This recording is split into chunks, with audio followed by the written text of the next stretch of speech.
Good afternoon, my dear students. Welcome to Sri Karni Academy and Educate. Myself, Monica Sharma, your English educator. आज जो है अपन lesson 6 of your Rainbow book from your Rainbow book on reading in a relation to literature को discuss करेंगे कि क्या है कि क्यों अपने को जो है वो लिटरेचर को रीड करना, लिटरेचर एज अ सब्जेक्ट, अगर आप 12th के बाद में अगर आर्ट्स के स्टूडेंट बनते हैं तो क्या है on reading in relation to literature. आप जैसे इंग्लिश लिटरेचर पढ़ते हैं, आप ही कहते हैं हम लिटरेचर पढ़ रहे हैं, तो आप कैसे पढ़ते हैं? भैया हमें नंबर लाने हैं, ऐसे ही पढ़ते हैं ना कि हमें नंबर लाने हैं। उसके अलावा और कहीं पे आप दिमाग लड़ाते हैं, कहीं दिमाग सोचते हैं? नहीं। लेकिन हमारे जो ऑथर हैं वो क्या कहना चाहते हैं कि रीडिंग विथ लिटरेचर जो है वो किस हिसाब से जो है वो आपके लिए एक साधन है, कि क्या आपके लिए सही है कि लिटरेचर को इतना डीपली पढ़ें, सही क्या है, किस तरह से है। तो ऑथर ने इसको एक्सप्रेस किया है। Lafcadio Hearn about the lesson. Lafcadio Hearn was an author of international fame and he is best known for writing about Japan. इसके लिए जाने जाते हैं। इस ऐसे के अंदर जो हमारे ऑथर हैं Hearn defines the concept of reading with its meaning, कि आप जो भी पढ़ते हैं उसका मीनिंग, उसका प्रोसेस और उसका एम, ये तीनों चीज़ें दिमाग में रखनी है कि आप जो भी पढ़ रहे हैं उसमें मीनिंग कि बस पढ़कर छोड़ दिया नहीं, उसका प्रोसेस कि वो क्या है, फिर उसका एम कि वो क्यों है। The author makes distinctions between the motives of great critic and common person। ये जो है वो कॉमन पर्सन और मोटिव करता है ग्रेट क्रिटिक्स के बीच में। He states that great and scientific book contain universal truth. क्या सिखाता है कि ग्रेट और साइंटिफिक बुक जो है वो यूनिवर्सल ट्रूथ कंटेन करती है।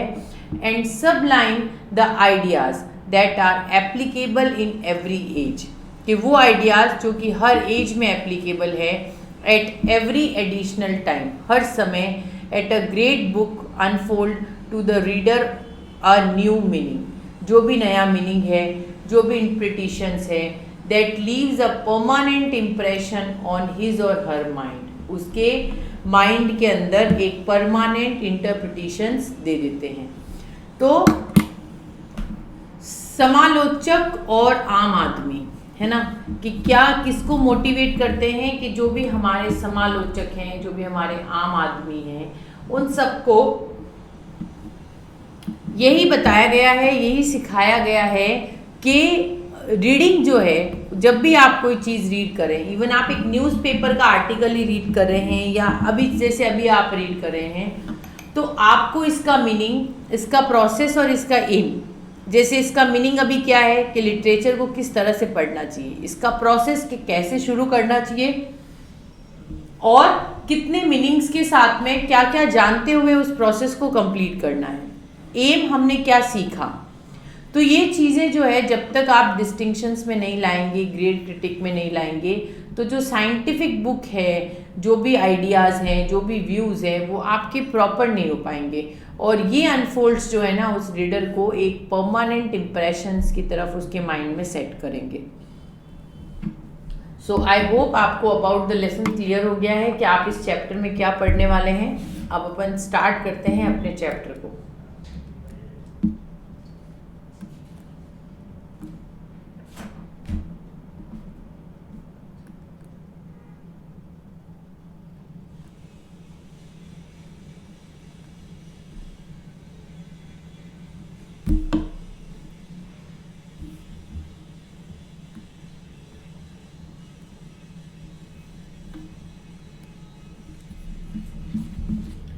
A very few persons know how to read।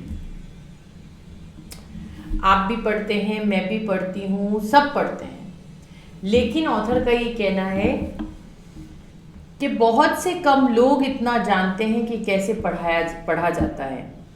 कॉन्सिडरेबल experience with literature is needed, जिसकी अपने को ज़रूरत है बिफोर टेस्ट एंड डिस्क्रिमिनेशन। मतलब कि पूर्व साहित्य के साथ में अगर अपन देखते हैं तो रुचि और भेद की शक्ति प्राप्त करने से, जो कि टेस्ट और डिस्क्रिमिनेशन है, can possible be acquired and without this it is almost impossible to learn how to read. और इनके बिना पॉसिबल नहीं है कि आप कैसे पढ़ेंगे। जो आप लिटरेचर से एक्सपीरियंस करते हैं वो क्या है? टेस्ट और डिस्क्रिमिनेशन है, ठीक है। और ये पॉसिबल कब तक है? जब तक कि आप जो है वो सीख नहीं पाते कैसे पढ़ा जाता है। आई से ऑलमोस्ट इम्पॉसिबल, मतलब ऑथर क्या कहता है कि पॉसिबल क्या? ऑलमोस्ट इम्पॉसिबल है, since there are some rare man, बहुत ऐसे कम लोग होंगे who go through the kind of inherited literary instant, जो इस लिटरेरी टर्म्स के साथ में जाते हैं, are able to read very well, जो कि बहुत अच्छे से पढ़ पाते हैं before reaching the age of 25 years, 25 साल के होने से पहले तक। But these are great exceptions and I am speaking of the average for to read the characters of the letter। ये बहुत एक्सेप्शंस की बात है कि जिसके अंदर एक 25 साल तक होते हुए, जैसे अपन 10 साल के, 11 साल के, 12 साल के होते हैं तब भी अपन अपनी टेक्स्ट बुक्स पढ़ पाते हैं। फिर अपन जैसे जैसे बड़े होते हैं तो अपन क्या करते हैं कि हाँ ठीक है, इंग्लिश का चैप्टर है, स्टोरी समझ ली, we have to earn the marks और हमें नंबर मिल जाएंगे, ठीक है। लेकिन ऑथर ये कह रहा है कि जब अपन 25 साल की उम्र में पहुंचते हैं तो बहुत से ऐसे कम लोग होते हैं जो लिटरेचर को मीनिंग के साथ, एम के साथ और पर्पस के साथ क्लियरली समझ पाते हैं। The text does not mean reading in a true sense, कि आप सही तरीके से पढ़ रहे हैं वो रीडिंग नहीं है। You will often find your self reading words और कैरेक्टर्स, कि आप खुद उसमें कैरेक्टर्स और वर्ड्स को फाइंड करेंगे automatically, even pronouncing them quite correctly, उनको करेक्टली प्रोनाउंस करके, while your mind are occupied with total different subjects, और आपका माइंड जो है in total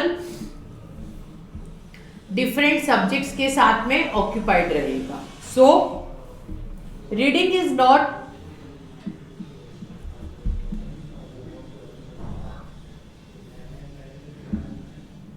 Reading is not a simple job for us. It is very tough job, or we have to discriminate, taste before discrimination.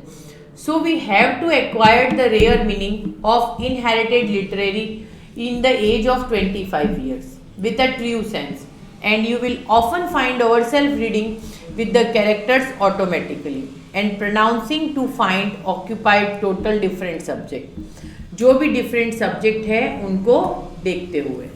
So this mechanism of reading become all together automatic and early period of life, ये अपनी जिंदगी के साथ में can be preferred irrespective of attention, जो कि अपने को एक प्रॉपर अटेंशन देता है। Neither can it call it be reading, जिसको अपन रीडिंग का पार्ट नहीं देखे, to extract the narrative portion of text, जो भी टेक्स्ट है जिसमें rest simply and of one personal amusement, और in the other words to read a book for a story, जैसे आपने एक स्टोरी बुक पढ़ी। Yet most of the reading is done in the world done exactly in this way, ठीक है, कि आप कोई चीज पढ़ने जा रहे हैं तो neither it can call it reading of by extract, इसको आप रीडिंग बाय एक्सट्रैक्ट नहीं कहेंगे, नरेटिव पोर्शन नहीं कहेंगे, rest simply for once personal amusement, एक पर्सनल अम्यूजमेंट का एक पार्ट कहेंगे, और अगर अदर वर्ड्स में कहें to read a book for a story, जैसे आपने एक स्टोरी बुक पढ़ी, ठीक है। Yet most of the reading that is done in the world is done by exactly this way, इसी तरह से पढ़ा जाता है। Thousands and thousands of books are bought every year, every month, it might even say every day by the people who do not read at all, जो पढ़ते ही नहीं है, लेके आ गए, इकट्ठा कर लिया, मैटर देख लिया, बात खत्म। They only think that they read.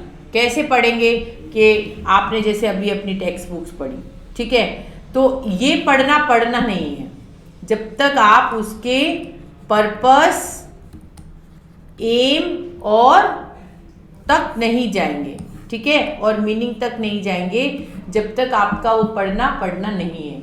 चाहे आप भले उस बुक के पन्ने फट जाए आपके पढ़ते हुए या उसका कवर खराब हो जाए, तो ये उसका पार्ट कंसीडर्ड नहीं होता है, ठीक है।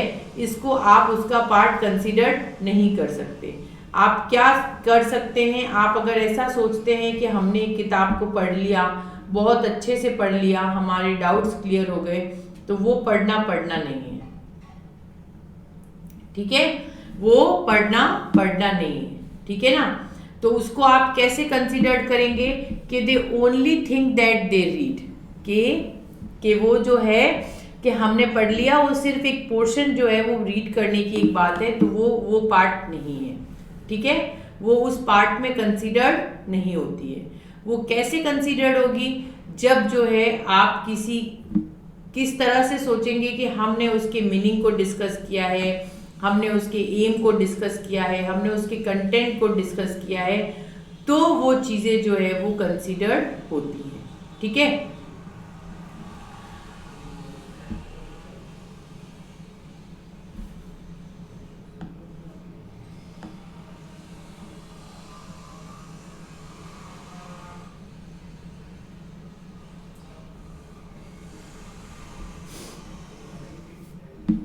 और आप ऐसा अगर सोचते हैं कि आपने जैसे एवरी मंथ आप बुक लाते हैं, हर महीने आप किताब लाए, हर सप्ते लाए, आपने खूब पढ़ा, खूब इंजॉय किया, तो ये सब चीज़ें जो है ना, ये आपको एक रीडिंग पार्ट पे लेके जाती है कि आप ये सोचते हैं कंटेंट कंप्लीट हो गया, that means finish by all, तो नहीं, ये उसका एक पार्ट नहीं बनता है। ये जो है ये तो एक कंप्लीट पार्ट बनता है अपने उसके सोसाइटी के अंदर, जिसके अंदर आप कंसीडर करते हैं कि किस तरह से रीडिंग जो है वो अपने लिए एक नैरेटिव पोर्शन ला रहा है।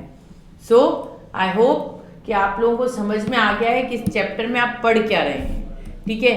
ऐसा नहीं लगे कि आपको बोरिंग पार्ट लगने लग जाए कि क्या मैम लिटरेचर को किस तरह से एक्सप्लेन कर रही है, because English literature is a very good subject, बहुत अच्छा सब्जेक्ट है। बस यही है कि इसके मीनिंग्स को और आपको थोड़ा अच्छे से, शांति से, बहुत वो कहते हैं ना हैंडल विद केयर करना पड़ता है। तो really it's a very good and very interesting subject और बहुत मज़ा भी आता है, ठीक है। सो आगे पढ़ें। They buy books just to amuse themselves. अपने आप को अम्यूजमेंट के लिए, मज़े के लिए आप किताबें खरीदते हैं। टू किल टाइम को पास करने के लिए।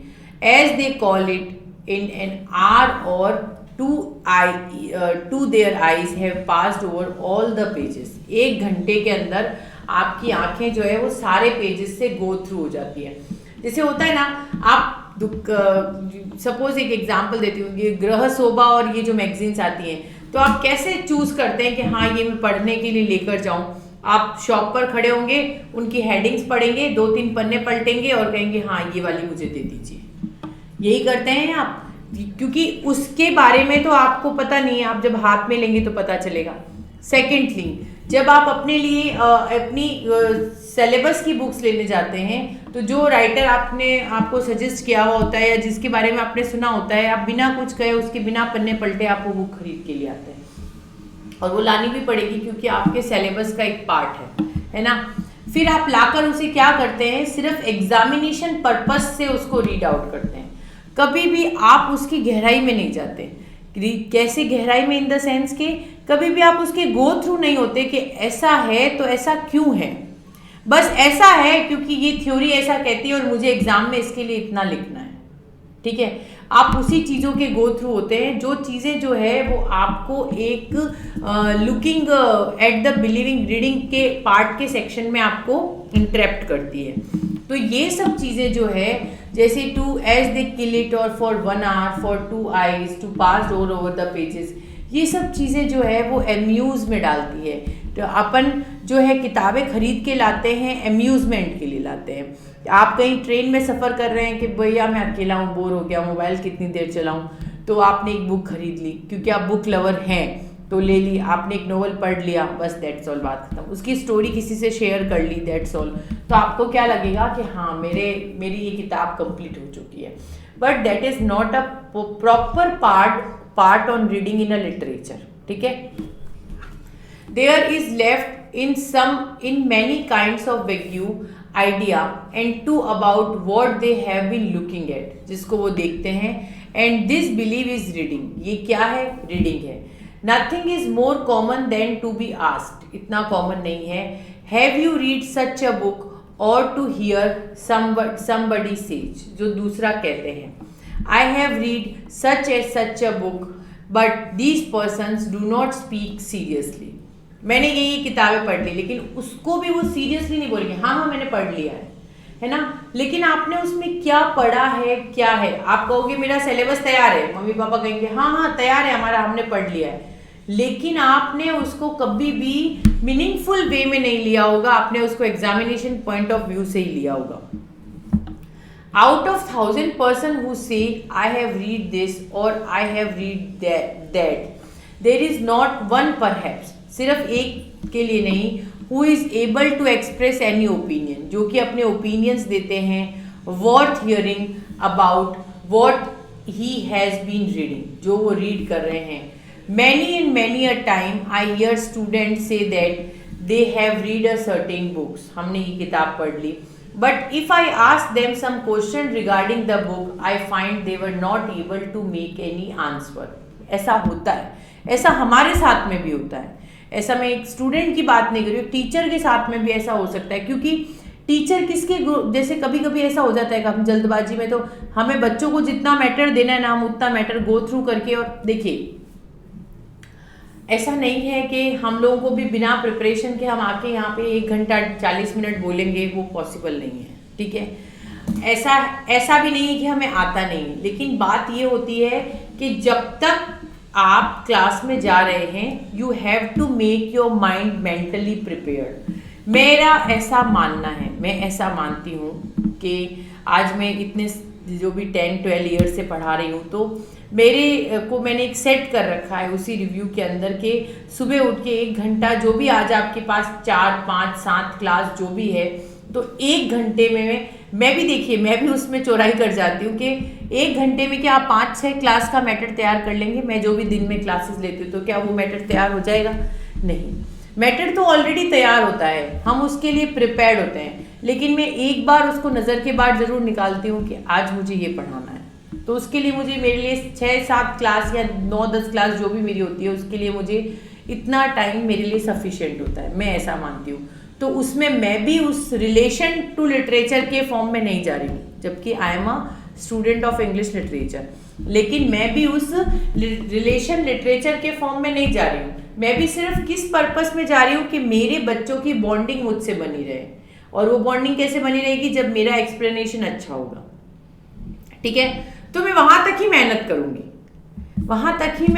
करूंगी, लेकिन अगर मैं उसके गो थ्रू चली जाऊं, तो शायद मैं जो रिजल्ट दूंगी वो बहुत आउटस्टैंडिंग होगा, है ना।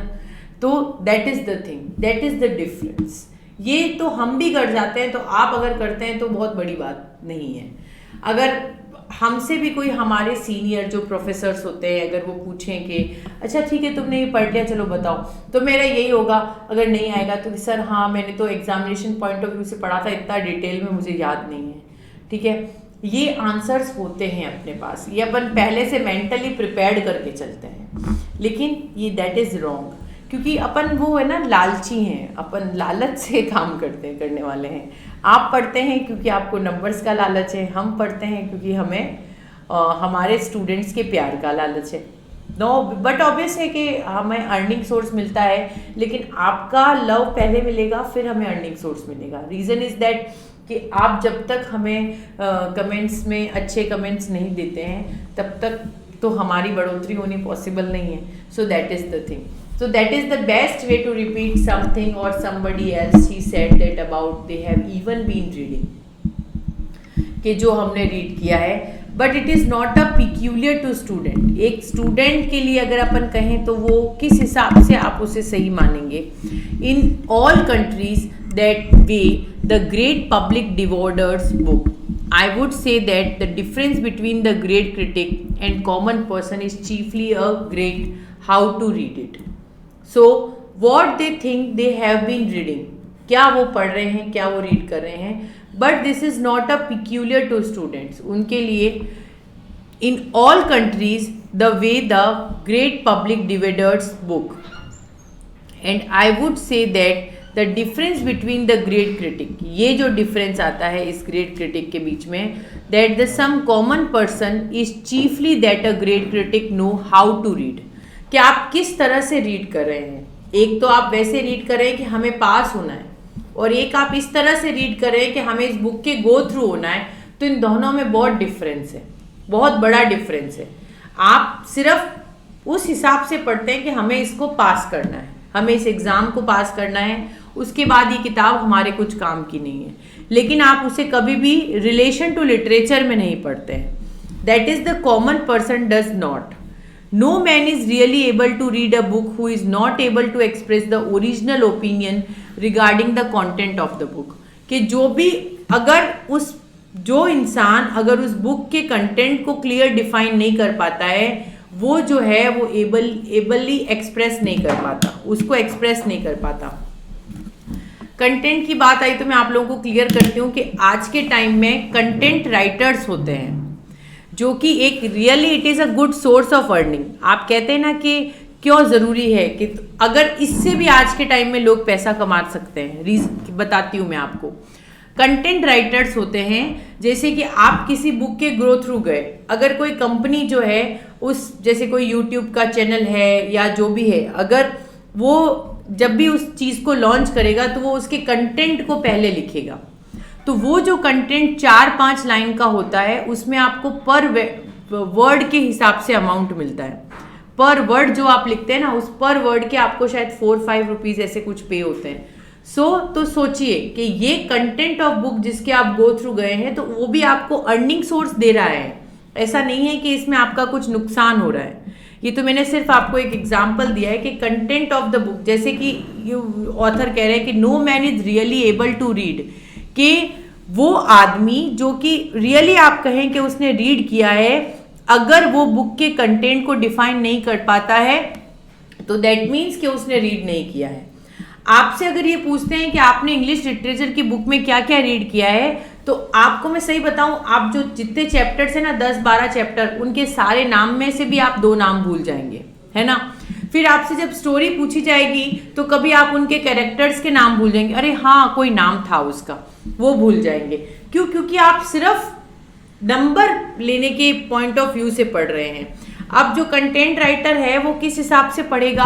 अगर आज मैं उसे ये कहती हूँ कि आपको इस चैप्टर का कंटेंट तैयार करना है, मुझे यूट्यूब पर एक मैटर लिखना है इस चैप्टर के कंटेंट को लेकर, तो वो इसके इतना गो थ्रू जाएगा, इतना डिटेल में जाएगा कि वो जो 3-4 लाइनें भी लिखेगा ना, उस लाइन में इतना इंप्रेसिव मैटर होगा कि आप लोग उसको जरूर से परचेज कर पढ़ना चाहेंगे।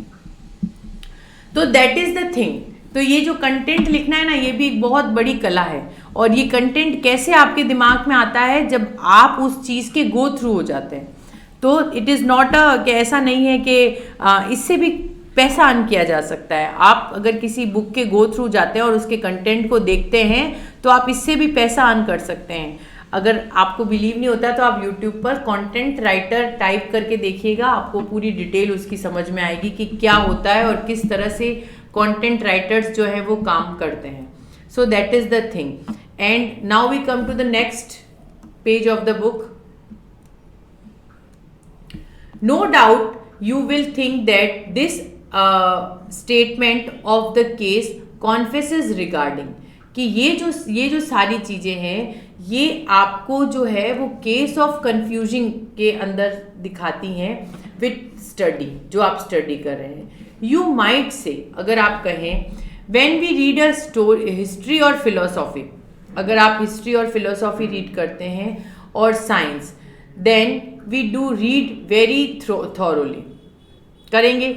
आप जब हिस्ट्री पढ़ने जाते हैं तो क्या करेंगे, उस साम्राज्य के लिए, उस जनपद के लिए, या डेमोक्रेसी से रिलेटेड हो गया, या ज्योग्राफी का कोई पार्ट हो गया, तो आप क्या करेंगे, उसके गो थ्रू जाएंगे, है ना, अगर आप एसएसटी पढ़ रहे हैं तो। अगर आप सिर्फ हिस्ट्री का कंटेंट कर रहे हैं तो अगर कोई भी आ जाता है, जैसे अकबर आ जाता है, तो आप कैसे अकबर को कैसे याद करेंगे, आप उसके 4 से 5 पॉइंट या 10 पॉइंट बनाएंगे, फिर उसकी हिस्ट्री में जाएंगे, है ना, फिर उस हिस्ट्री में जाकर उसको गो थ्रू करेंगे, तो दैट इज द थिंग। तो आप उस तरह से हिस्ट्री पढ़ेंगे। आप जब फिलोसॉफी में जाएंगे तो भी उसके पॉइंट्स को गो थ्रू करेंगे। साइंस में जाएंगे तो first thing you make a notes related to them, फिर उसके बाद आप उसके डायग्राम्स देखेंगे। तो यही प्रोसेस होता है जब आप ये सब सब्जेक्ट रीड करते हैं, तो इसमें प्रोसेस भी यही होता है। Then we do read very thoroughly, तब तो आप उसे बहुत थॉरोली रीड करते हैं, studying all the meanings and bearing the text slowly to it, जो भी उसके अंदर है उसको देखते हुए।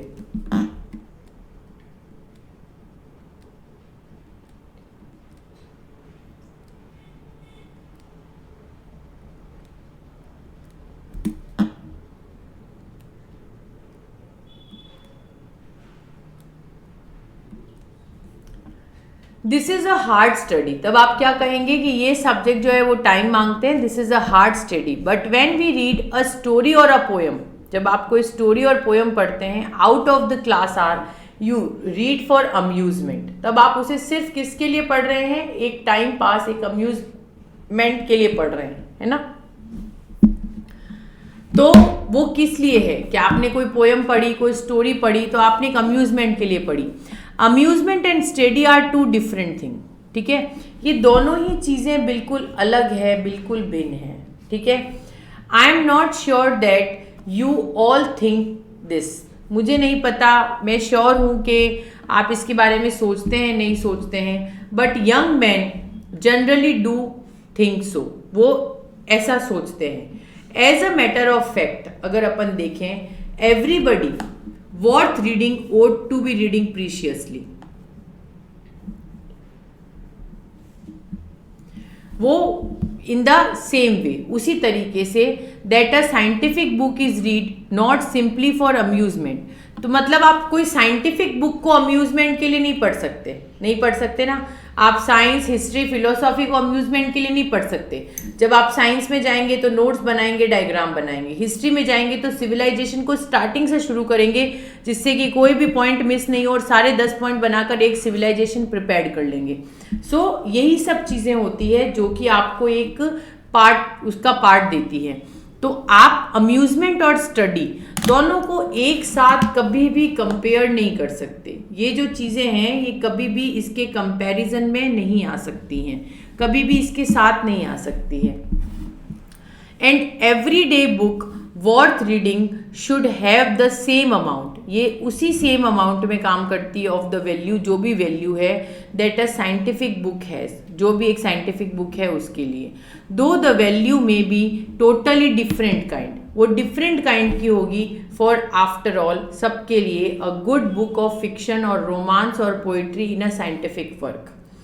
लेकिन जैसे कि आपने रोमांटिक पोएम है, पोएट्री है, ये भी प्रॉपर साइंटिफिक फॉर्म में काम करती है, and it has been compose according to the best principle, और इसे भी अच्छे प्रिंसिपल्स के थ्रू बनाया जाता है, that our science but specially according to the principles of great science of life, उसको देखते हुए, उसको जोड़ते हुए, and the knowledge of human nature.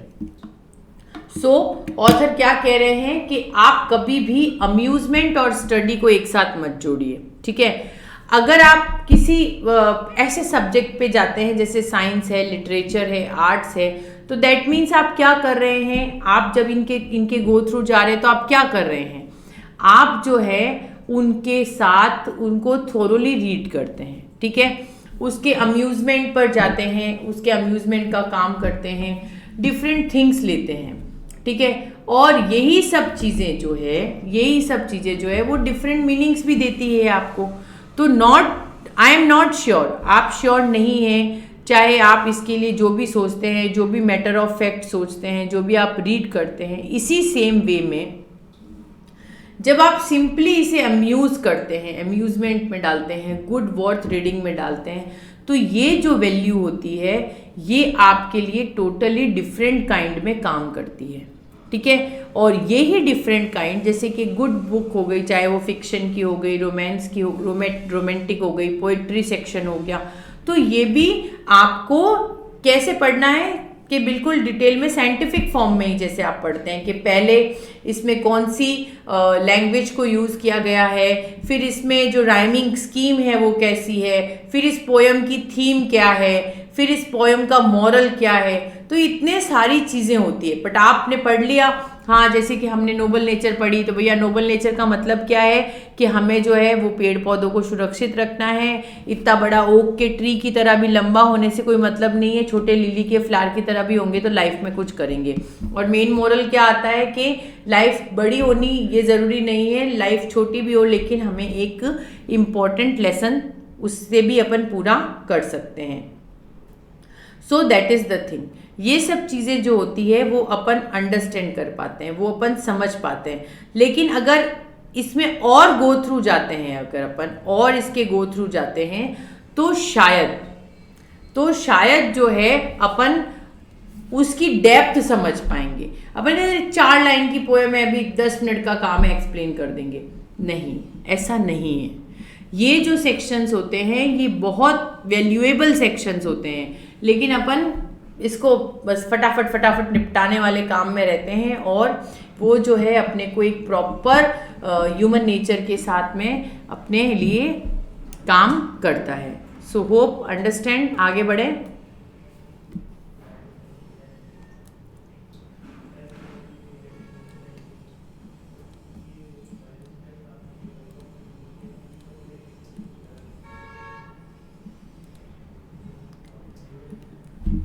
The first thing that a scholar should bear in the mind, जो भी आप mind में लेकर चलते हैं, that a book ought not to be read for amusement, कि आप उसे अम्यूजमेंट के लिए नहीं पढ़ रहे हैं। Half educated person read for amusement and are not to be blamed for it.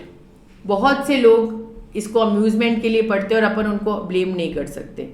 They are incapable of appreciating the deeper qualities, वो इनकैपेबल होते हैं, अपन उनकी जो क्वालिटीज़ हैं उसको एप्रिशिएट भी नहीं कर सकते। So all to really work great work, जो भी आप काम कर रहे हैं, जिस तरह से कर रहे हैं with literature, but a young man who has pass through the course of university training should be disciple himself and early day he never read for amusement. मतलब वो कहते हैं ना कि आप अगर अपने आगे डॉक्टर भी लगा लें तो भी अगर उस सेक्शन को क्लियर नहीं करेंगे जब तक वो प्रॉपर रीडिंग सेक्शन का पार्ट नहीं है। Once the habit of discipline has to be found, अगर एक बार अपने अंदर ये अच्छी आदत पड़ गई, that will be it will be find it impossible to read for mere amusement. तो अपन कभी भी किसी किताब को अम्यूजमेंट के हिसाब से नहीं पढ़ेंगे। पढ़िए, आपके पास फ्री टाइम है, आप पढ़िए, लेकिन आप उन सेक्शंस को कवर करते हुए पढ़िए। He will then impatiently thrown down any book which he cannot obtain intellectual way into appeal for the higher class emotions and to collect intellect.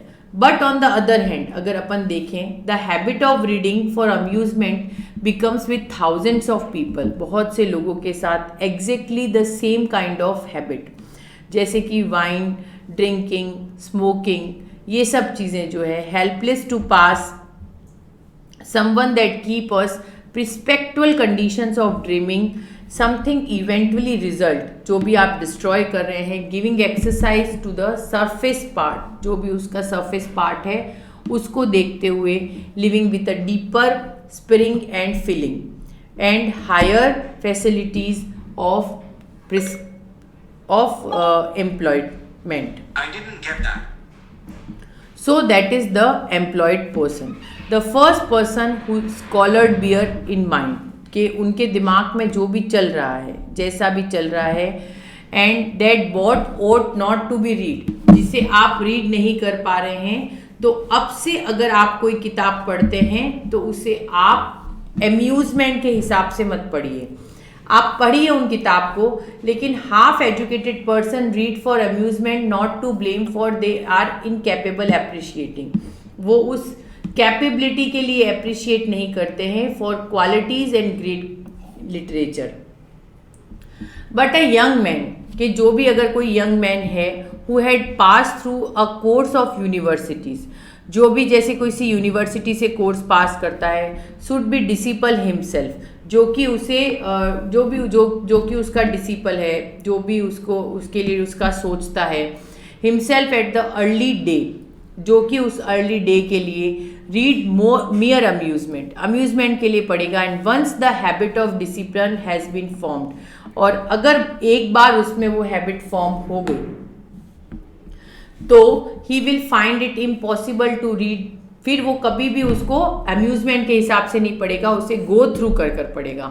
He will then impatiently thrown down any book from which he can not obtain intellectual food, जिससे कि जैसे कि आप एक intellectual food के लिए any book which does not made and appeal to higher emotions and with his intellect, but on the other hand the habit of reading for amusement become with thousands of people, हजारों लोगों के साथ exactly the same kind of habit as wine drinking, ऐसी हो जाती है जैसे आप कोई वाइन ड्रिंक कर रहे हैं, ओपियम स्मोकिंग, लाइक नार्कोटिक, नशे की तरह, something that helps to pass the time, जो जिसको आप यूज़ करते हैं for time passing, something that keeps a perpetual conditions of dreaming, and something that eventually result in destroying the capacity through giving exercise only on the surface parts, जो surface part की exercise के लिए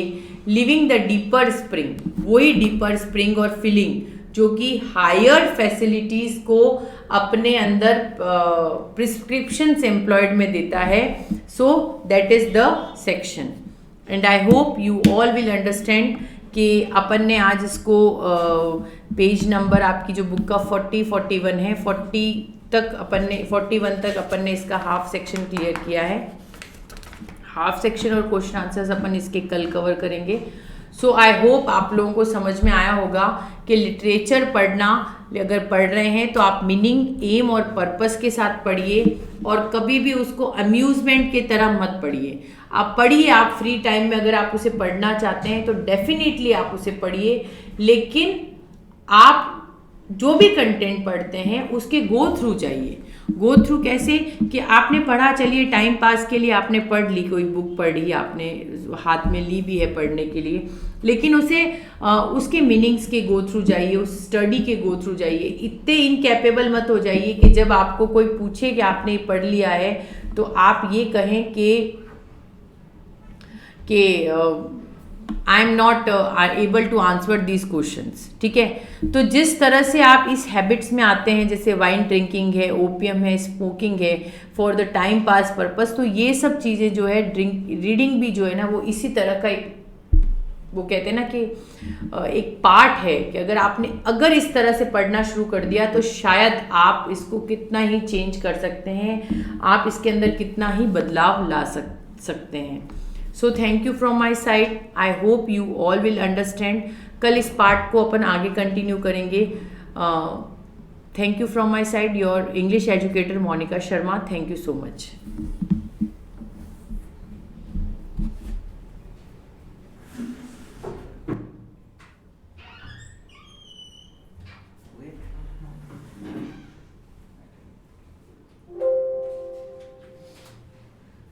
वो आए थे क्या नीचे? आए थे ना, वो मैटर उनसे लेना पड़ेगा।